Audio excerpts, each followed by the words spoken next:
Hello, everyone. I hope that everyone is having a great Tuesday thus far. Welcome to this month's Kinetiq Health webinar. I'm so excited to be here with you guys. My name is Andrea Hickle, and I am a part of the Kinetiq Health team. I am a licensed clinical social worker. And so today we're going to be talking about self-care and mindfulness. I am going to give it a couple of minutes to let people continue to trickle in before we dive into our material. But just some housekeeping for you guys. If at any point during the presentation you have trouble seeing me, hearing me, seeing the presentation, please comment in the question or chat box function, and I can try to address any issues that you might be having. All right, so just kind of going over the agenda for today. We're going to first talk about self-care. It's funny, both of these topics, self-care and mindfulness, are very hot button issues. A lot of people are talking about them. They're buzzwords. I'm sure you hear these terms being thrown around a lot. I'm saying, you need to practice good self-care and being mindful, using mindfulness.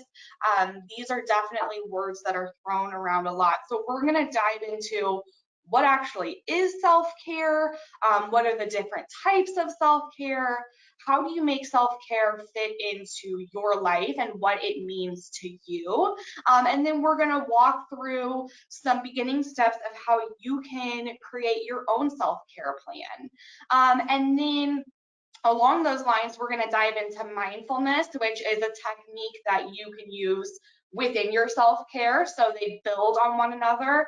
We're going to talk about, again, what is mindfulness, different aspects of mindfulness, how mindfulness can bring benefit to your life, some different activities, and then we will finish off today just going over workplace wellness in general and how to incorporate mental health and wellness within your company environment. So that is the agenda. And then when I'll bring this up again, but just so you guys know, I do have several different resources available for you that are attached to this presentation that you can then utilize outside of this. So, all right. So let's start out with talking about what is self-care.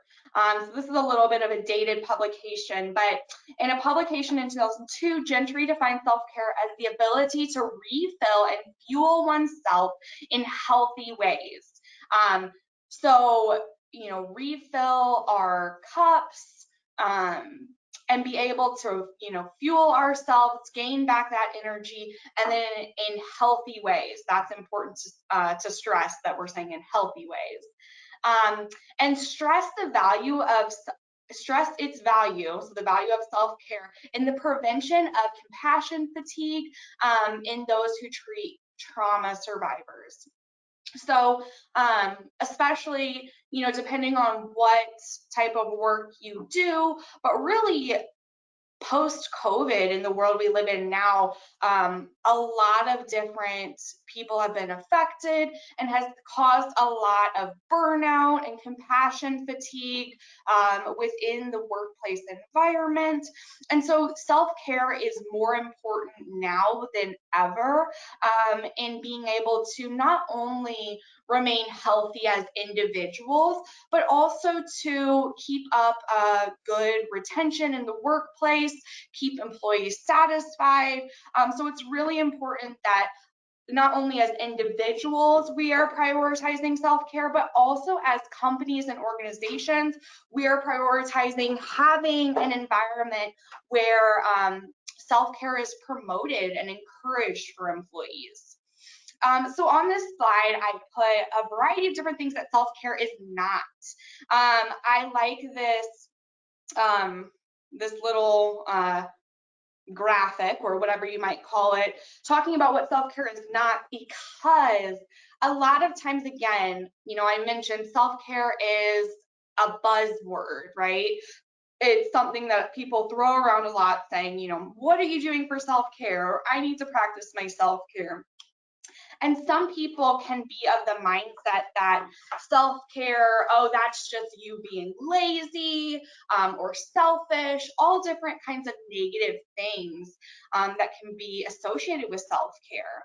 So putting in here that self-care is not only for people who are completely burnt out at work. Self-care is not only for the weak and maladjusted. It's not something that we don't have time to do. This one is huge, you guys, because it's really easy to fall into the trap of saying, I don't have time for self-care, when realistically it's about your priorities, and you do have time for self-care. And not only do you have time, you deserve self-care. It is not about focusing on yourself and excluding others with that selfish piece. It's not about numbing ourselves from discomfort. It is not an indication of narcissism. It is not an unjustifiable luxury, and it is not about self-indulgence. So these are just some things that I like to show people and bring up so that you can say these things aloud and say, self-care is not just for X, Y, and Z. Self-care is not selfish. Self-care is something that is very, very necessary. Okay. So when we're looking at self-care, there's a variety of different types of self-care. And we want to care for ourselves in a holistic manner. So we want to look at every aspect of self-care. And the key to this is doing a lot of reflection and really trying to maintain balance within our lives. So, one type of self-care is physical self-care, taking care of our physical bodies, what we eat, what we put in our body, how we move our body, are we getting enough sleep? So taking care of our physical body. Then there's psychological self-care. So are we engaging in leisure activities or hobbies that we enjoy? Are we doing that self-reflection or that journaling? Are we taking care of ourselves in the psychological sense?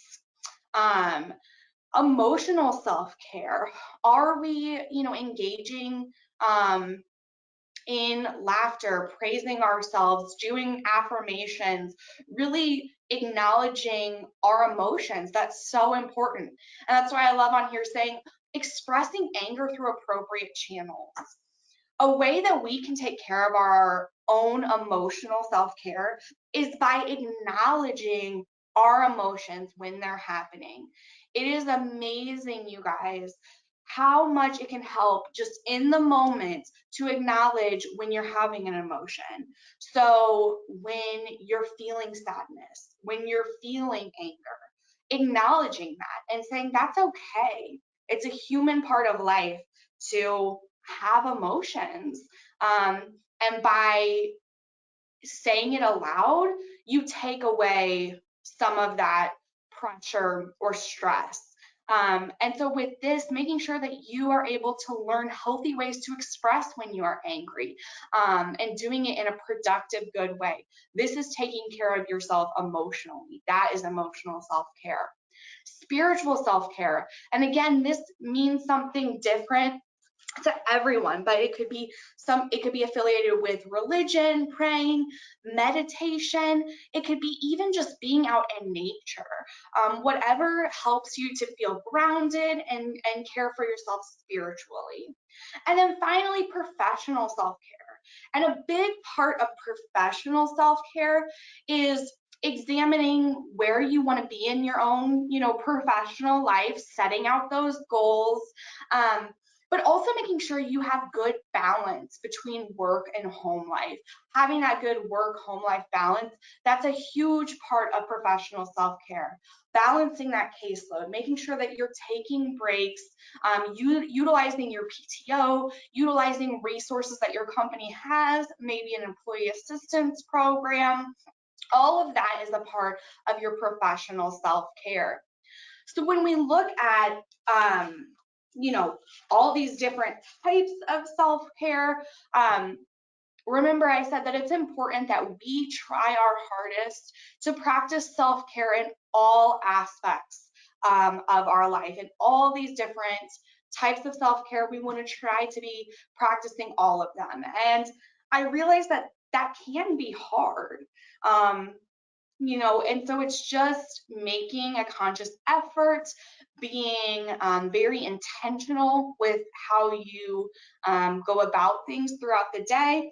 And so we'll talk a little bit more about some strategies and things that you can utilize to help you start creating the self-care plan for yourself. It's a lot of using the word self. Okay, so looking at what does self-care mean to you? Remember at the beginning of the presentation, I talked about how, defining self-care is very individualized. Self-care to me is not the same as self-care to my sister, right? We're different people and we enjoy different things to fill us up. Everyone's lives are different. Everyone's home situations are different. And so self-care is very much individualized.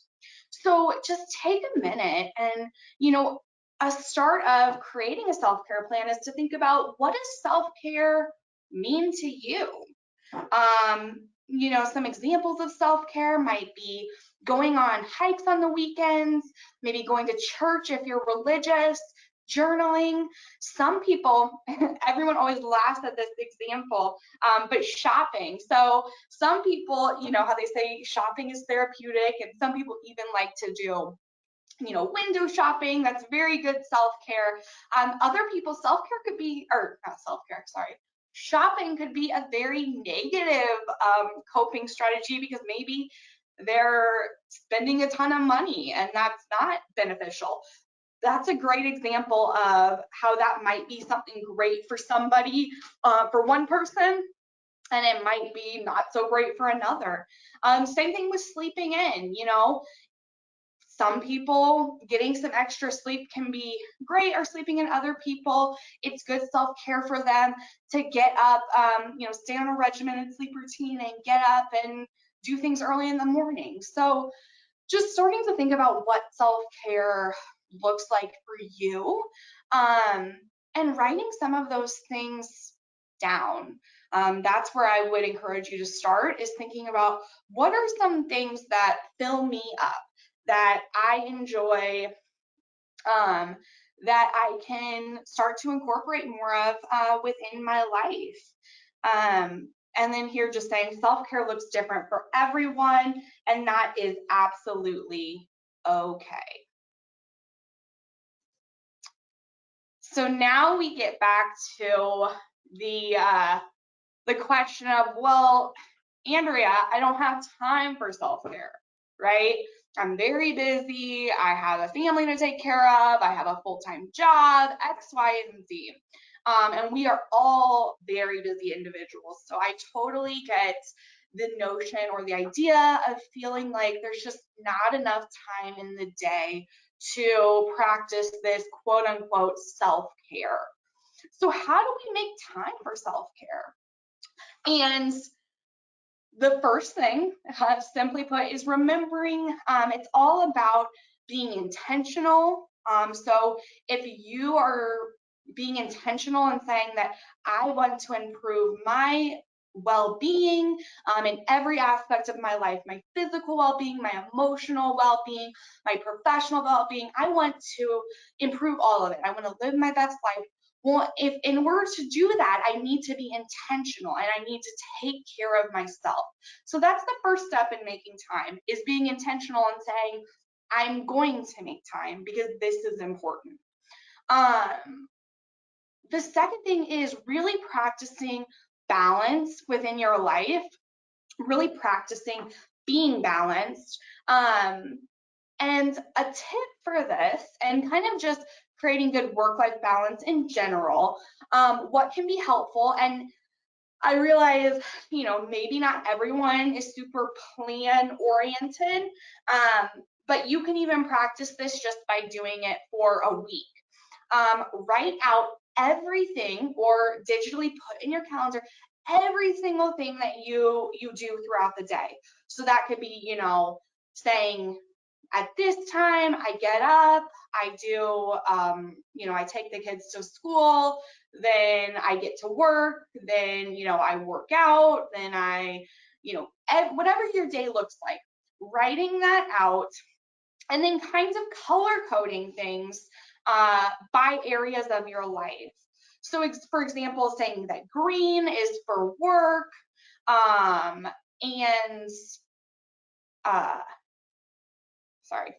yellow is for running errands, blue is for that self-care time, whatever that looks like, but color coding what your week looks like. And I would encourage you to do this for a week and don't change anything of your normal routine. Just write out what you do and color code it. This is a great visual activity to show you how you're spending your time. For example, if you have a ton of green on your calendar and there is no blue, that's showing you that you're not really living in balance, right? You are spending the majority of your time in work, and you're not making any of that time for blue. That doesn't mean that you need to have tons of blue on your calendar. It just means, where can I start adding in a little bit, right? Okay. All right, so finally, looking at, again, how to start creating that self-care plan. Well, our last two slides were great first steps. One, identifying what self-care looks like for you, what type of things you enjoy to do. And then two, looking at your life currently and seeing how balanced of a life you're living, okay? Then some other steps in here that you can do. One, determining your stress level. So do a stress inventory on yourself, and see, how is stress affecting me physically, psychologically, behaviorally? And what I mean by that is saying, am I having chronic headaches? Am I more snappy or short-tempered with my spouse? What are some things that maybe stress is affecting in my life? And take a good, honest look at that. Take that inventory. Then you want to identify those stressors. So make a list of both general stressors and then also some specific stressors in your life. Some examples of this is, a general stressor might be work. And then a specific stressor might be that you have a deadline at work. So making a list of both of those. Then looking at how you currently cope with stress, listing both healthy and unhealthy coping mechanisms. And again, it's important to remember that creating this plan is just for you. So be honest with yourself and really take a look at if you do have some coping skills that, aren't the healthiest. Then engage in that personal reflection, look at your values and your worldview, and reflect on how that impacts your current self-care and how you are living your day-to-day life. And then finally, when we get around to actually creating the plan for self-care, looking at some of the things we've already identified in that reflection, looking at the things that you want to eliminate, things that maybe you want to lessen that you're doing within your life, and then things that you can add into your plan to help with self-care and those stress coping strategies. All right, guys, I'm trying to keep an eye on time so I can get us out of here in good time. So, all right, we just talked about self-care. Now we're going to talk about the practice of mindfulness. And I love talking about these topics together because mindfulness is a great tool that you can have in your toolkit along with your self-care plan. It can be a part of your self-care plan, and there's so many benefits of it that we will get into. So when we look at what is mindfulness, mindfulness focuses on being present within the moment through visual, auditory, and tactile means. So simply put, it's just the practice of being present. So when we look at some different aspects within mindfulness, that as you begin to cultivate your practice, you gain these aspects. So you start to become more fully present, seeing clearly, letting go of judgment, being equanimous, allowing everything to belong, cultivating a beginner's mind, being patient, making a friend within yourself, and then honoring yourself. So these are some different aspects that you gain as you go along with mindfulness. I don't have time to go into all of these, but I will tell you guys, one, I did attach those resources for you of a bunch of different mindfulness apps, websites, things that you can practice. But these aspects of mindfulness are drawn from a book, Practicing Mindfulness. And I can put that in the chat as well, so you guys have access to that if you're interested in learning more about the different aspects of mindfulness practice. So when we look at what are some of the benefits of mindfulness, when you're practicing being present in the moment, it helps with stress reduction, it improves working memory and focus. There are tons of physical benefits to mindfulness. It helps to promote better sleep. It can help you with creative problem solving, fewer feelings of loneliness, improved self-esteem, and overall mood regulation. So there are tons of different benefits of mindfulness. There are tons of different ways that you can practice mindfulness. Just noting that as you go along with the practice, it's going to feel uncomfortable because you're trying to kind of slow things down and be present in the moment. But just like I said with emotions, just acknowledging as you're practicing mindfulness that it might be a little uncomfortable, and acknowledging that within your practice. Some different ways that you can practice mindfulness, different mindfulness activities, really engage all of the senses. So, with some visual practices, some things that you can just do in the moment are noticing the colors around in your immediate surrounding, watching movements of things around you, paying attention to the weather, if it's cold, warm, windy, cloudy, auditory practices, so listening closely to sounds, just taking a moment to hear birds chirping, dogs barking, cats meowing, traffic in the background. So that's the second one, some unpleasant sounds, saying, oh, maybe I don't like this sound. Or even listening closely to some instrumental songs that are playing, maybe in the background, maybe things that you don't notice on a day-to-day when you go places, music that's playing in the lobby somewhere or in an elevator. Just taking a moment and noticing those and acknowledging them and being present in that moment. And then some tactile practices, engaging in some breathing exercises, stretching your body. That can even be just at your desk, moving your arms, rolling your neck, and then taking in some smells of, lotions, soaps, oils. An easy thing that you can do at work or at home is even just having essential oils at your desk, where you just take a moment rub an essential oil, maybe on your temples or on your wrist, and then practicing just noticing the smell, how that smell makes you feel. So those are just some simplistic ways that you can practice mindfulness in every day to day, and that's all a part of self-care. And then finally, just wrapping it up, looking at overall workplace wellness. And noting that it's so important that within the workplace, we create environments where mental health is talked about, and where treatment for mental health is promoted. So some things that you can do are supporting psychological health and safety, creating a work environment where people feel safe to seek help or help. I talk about how, a big part of creating an environment that's conducive for talking about mental health is both on leadership within an organization and on the individual employee.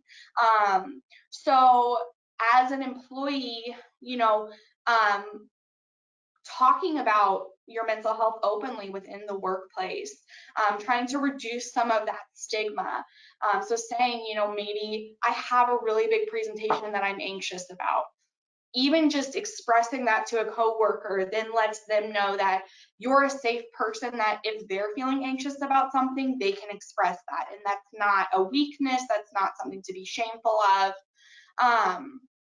But also, like, for leadership, getting employees involved, conducting surveys to determine, maybe where challenges around health within the organization exist.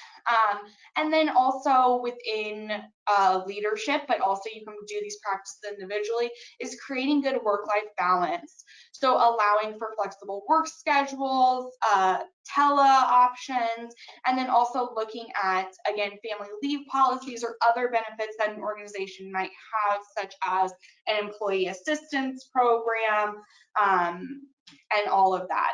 So that's just kind of wrapping up at the end, looking at, as we talk about self-care and mindfulness and all of these great things, how can we, one, incorporate this within our workplace, but also as leaders or people within organizations, how can we lead the charge to create a work environment that promotes mental health and is a safe place for employees. Okay, guys, so I blew through that because we have just, a short period of time together, but here is my contact information, my email, a little bio about myself. When you look at the handouts that are attached with this presentation, we have several handouts from Apex that will help you within your self-care practice that you can utilize. I have attached a document that has a ton of different mindfulness resources. I know that I really kind of blew through the mindfulness part of the presentation, but if you're interested in learning more, want more practices for yourself or for your organization, please feel free to reach out to me and we can connect. The handout that I have attached as well has tons of apps, both ones that are subscription-based and also ones that are free, websites you can utilize, books that are great, tons of great resources there. And then also finally, I have attached for you guys the PowerPoint if you want to print it out or you want to share it with others. You do have access to that as well. Like I said, this is just a little bit of bio about myself, but I want to thank you guys so much for being a part of this monthly webinar. If you guys have not connected with me before, I am so happy to connect with you, and please reach out if you would like to talk about how I can help you or your organization. So with that, we are right at time, and I will not keep you guys over. I will also say just within the PowerPoint, we have some references as well if you're looking for where we got the information. And then finally, just thank you. Thank you for being here with this webinar this month. And we look forward to seeing you back next month for our monthly webinars. All right, bye guys.